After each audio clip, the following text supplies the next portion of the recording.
بسم اللہ الرحمن الرحیم۔ دوستو، ایک سیاہ خلیفہ ہارون الرشید کے دربار میں حاضر ہوا اور وہ سوال کر کے پورے درباریوں کو شرمندہ کر دیا۔ سیاہ اشاروں میں سوال کرتا تھا اور کوئی بھی درباری ان اشاروں کو سمجھ ہی نہیں پاتا تھا۔ سیاہ پورے درباریوں پر ہنسنے لگا تو خلیفہ کو غم و غصہ آیا۔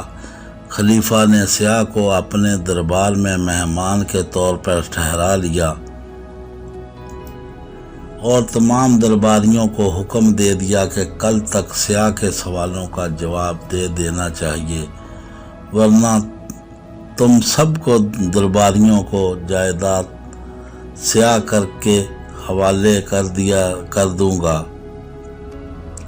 تمام درباری بہت پریشان ہوئے اور سوچنے لگے کہ سیاہ کے سوالوں کا جواب کیسے دیا جائے۔ ایک درباری نے کہا کہ بہلول دانا ان سوالات کے جواب دے سکتا ہے۔ وہ سب مل کر بہلول دانا کے پاس گئے اور اس کو منت سماجت کی کہ کل آپ دربار میں حاضر ضرور ہوں، تشریف لائیں گے۔ دوسرے دن جب بہلول دربار میں تشریف لایا تو سیاہ نے بلند آواز میں کہا کہ تم لوگوں میں سے کون میرے سوالات کے جواب دے گا؟ بہلول نے کہا کہ میں فقیر آپ کے سوالات کے جواب دوں گا۔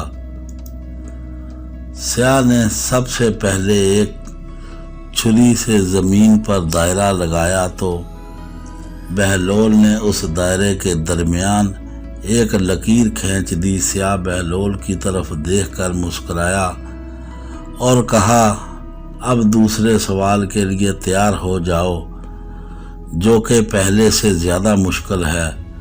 سیاہ نے زمین پر ایک اور دائرہ لگایا اور پھر اس دائرے کو 4 حصوں میں تقسیم کیا۔ پھر سیاہ نے ان 4 حصوں میں سے ایک حصے پر سیدھا ہاتھ رکھ لیا اور ہاتھ کی انگلیاں اوپر کی جانب بلند کر دی۔ بہلول نے جواب میں اپنا الٹا ہاتھ سیاہ کے ہاتھ کے اوپر رکھ دیا۔ سیاہ بہت حیران ہوا اور خلیفہ سے کہا، آپ لوگوں کے درمیان ایک نہایت عقل مند انسان رہتا ہے جو میری مشکل اشاروں کو سمجھ پایا ہے۔ خلیفہ ہارون نے سیاہ سے پوچھا کہ آپ نے اشاروں میں کون سے سوالات پوچھے تھے اور بہلول نے کون سے جوابات دیے تھے؟